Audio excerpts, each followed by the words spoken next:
Ciao, I'm Mario, a Swiss car guy on YouTube, and a while ago I made a video about the Grom Vline 2, which is like a little Android box that you can connect to your car's infotainment system, and then you have like modern infotainment functions like YouTube, Google Maps, and you can install apps in your old car like my Lexus LS 600H. And in that video I said that I wouldn't recommend buying it nowadays because I bought this 6 years ago and it's still the same box with the same old hardware and most importantly with the same old Android version. I mean, this thing, when I bought it, it had like Android 7 on it, and then they made an update to 8.1, which was for me a paid update, but I did it because 8.1 is much better than 7 because nowadays some apps don't run on Android 7 anymore. But I said that there will never be another update because this hardware is ancient and it's like a Chinese chip and good luck finding drivers. Well, it looks like I have to eat a crow apparently because they released an update to Android 12. They released it last week or this week, I don't remember. I installed it a few days ago. It was again a paid update, but at least this time it was cheaper than the last time because the last time you had to order an SD card and shipping it from the US to Switzerland was kind of more expensive than the update itself. So that update was like 40 bucks or 45 bucks all in.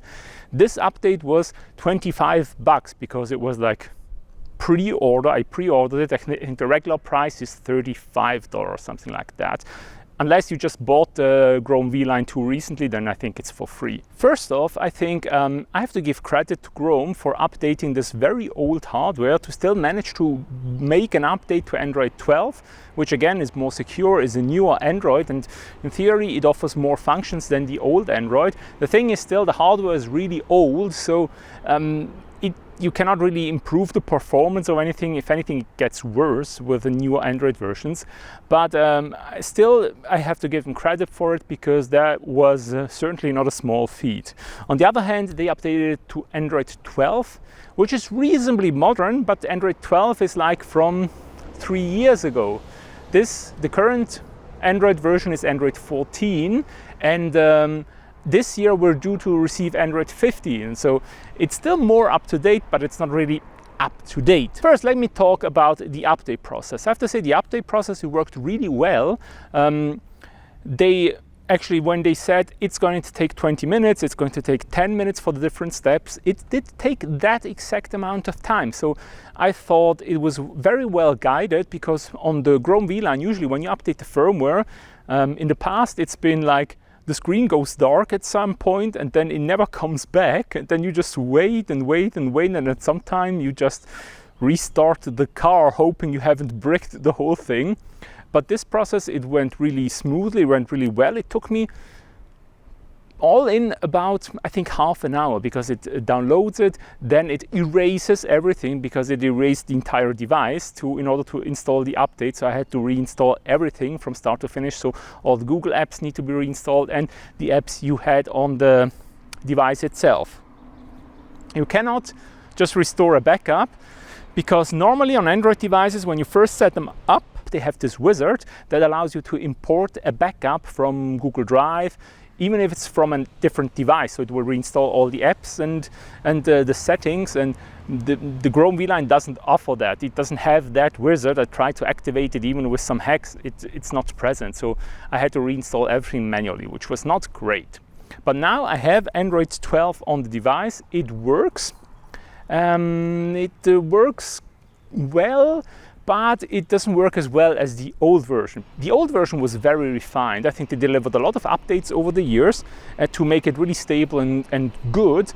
And in this thing, I have used it like for 3 days, and today hasn't happened yet, but on the previous 2 days, the Grom Vline crashed completely, so it rebooted during utilization.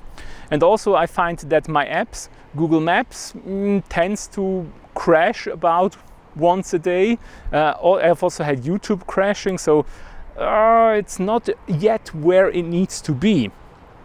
And also another problem I noticed is that when the Grom Vline is starting up, it will make popping sounds in the speakers.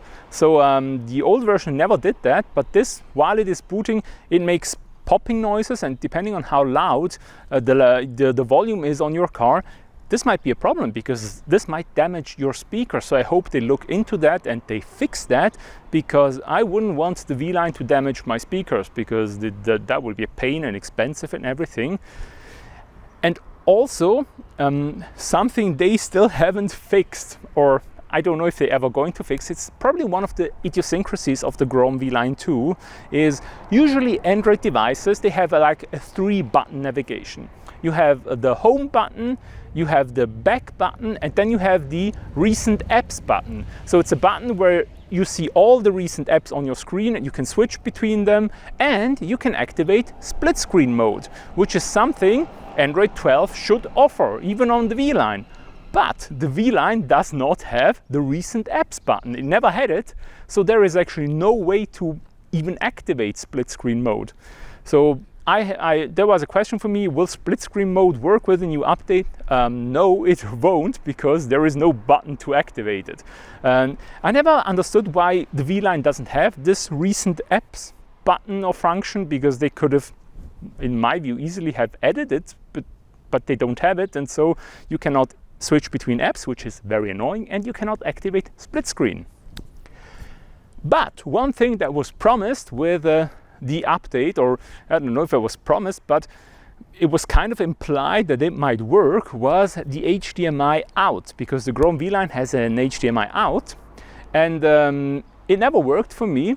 So with the new update, there is even a menu where you can select HDMI out and everything. So I did that, and I connected again my HDMI to composite converter to connect to the rear seat entertainment system, and so far it doesn't work. So I'm not sure whether the HDMI out doesn't work, or if it's my little converter that doesn't work. Last time I tested with a little HDMI monitor that I had, but I don't have it right now. It's at my house, which is far away, so I cannot test whether the HDMI actually does work.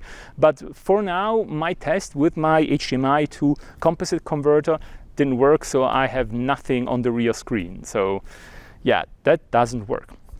Another thing that they changed is the navigation, the buttons for the navigation, so home and back. Now you can hide them. Before they were either always there on the side of the screen, or they would disappear on apps that required full screen.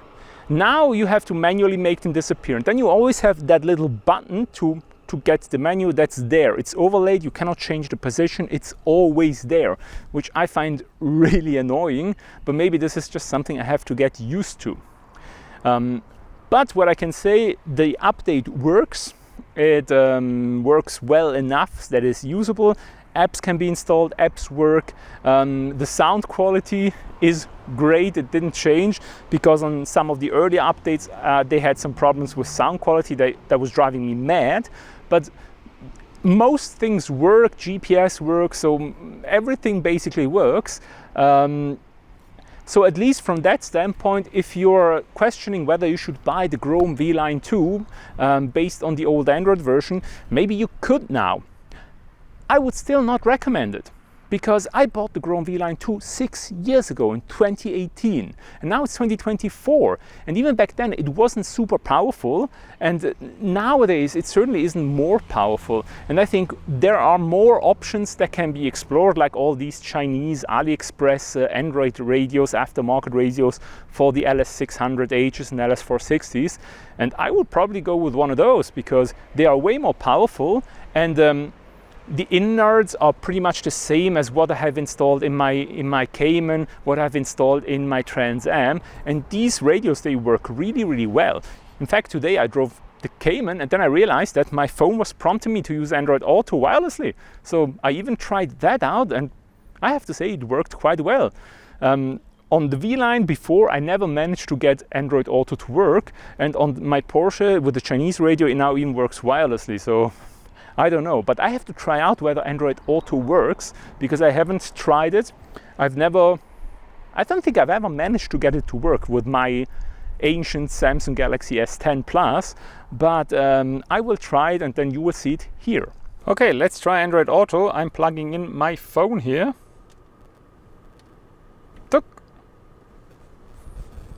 Let's see if any, oh, wow. Wow, okay. Okay. That worked really quickly. Does it actually work? Can I click? Does it let me do anything? Okay. I could change the tracks. Sometimes it doesn't let me navigate on Google Maps, which is a bit odd.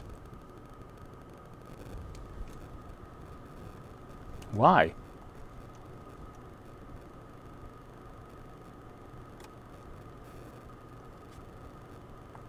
Home Assistant. Cool.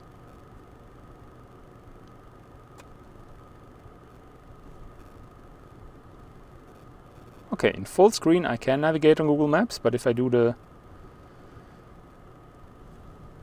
this, then it won't let me for some reason. But wired Android Auto seems to work perfectly.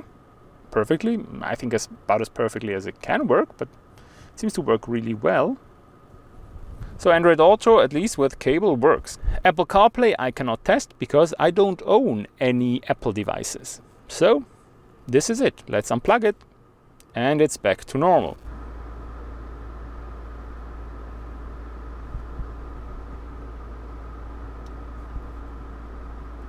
What the hell? The menu is completely disappeared. Ah! There is now no menu whatsoever. I can never get out of this app anymore. Oh my god. How do I cannot get out of this. Oh man. Okay, so now there should be a menu here or something, but there isn't, so I cannot minimize, I cannot get out of this app. What is this? There should be a button here to call the menu, but it's not there. So I cannot get out of this app anymore. And it doesn't do swiping and stuff, or now it's... What? What is this? Now it's in portrait mode? What?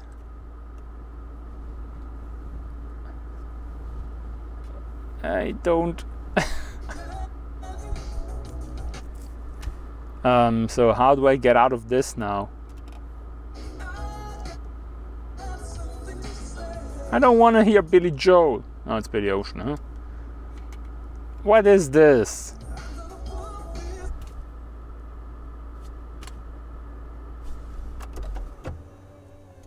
Maybe turning off, turning back on? Maybe that helps.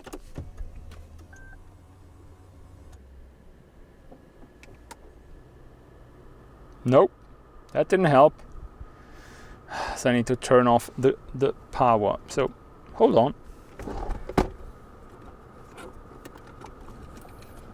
I have to use my old power switch, which I have not used in a long time. Power off. Power on. Let's see if it comes back. No, it doesn't. Let's stop the car. Let's start it and see whether we see it start.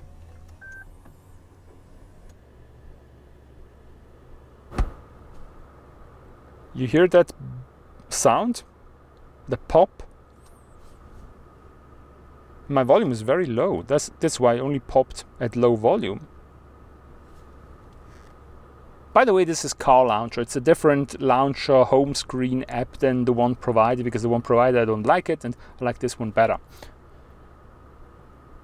But I still don't have the menu. I don't have the menu. There should be a menu button here. What is going on? I will go to the original launcher that comes with the car, which is this one, Dashlink. No, I don't want to uninstall it. What was the sound?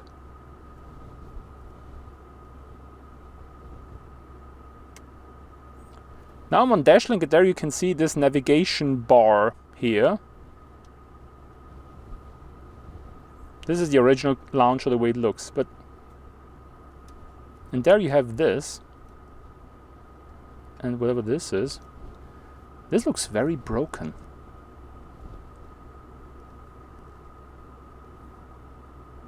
Oh boy, I shouldn't have started this app.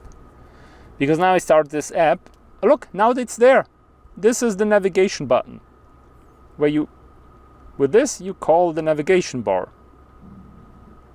Which means I should be able to go back home now. Home. Ha!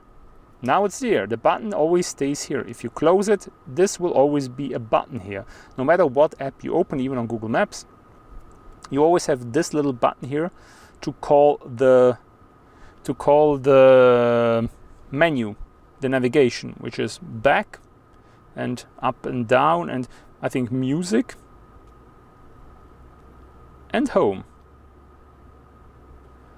So yeah, that works. But even Google Maps actually works well. Let's go back to YouTube Music. Let's check out whether this works now, because it was in portrait mode before.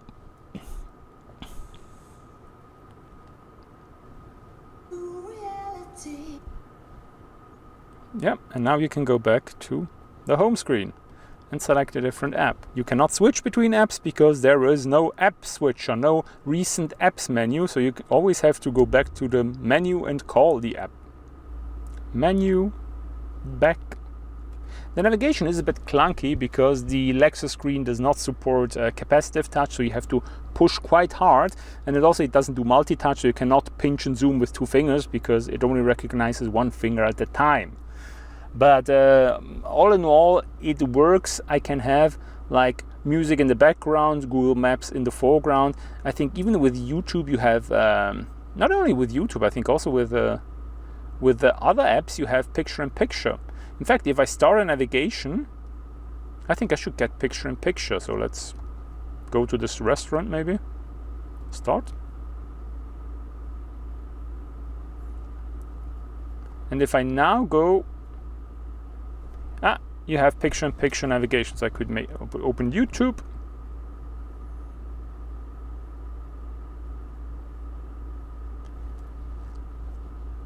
While having Google Maps in. But this is a video about BMWs, so I'm not going to watch it. I'm still going to watch it.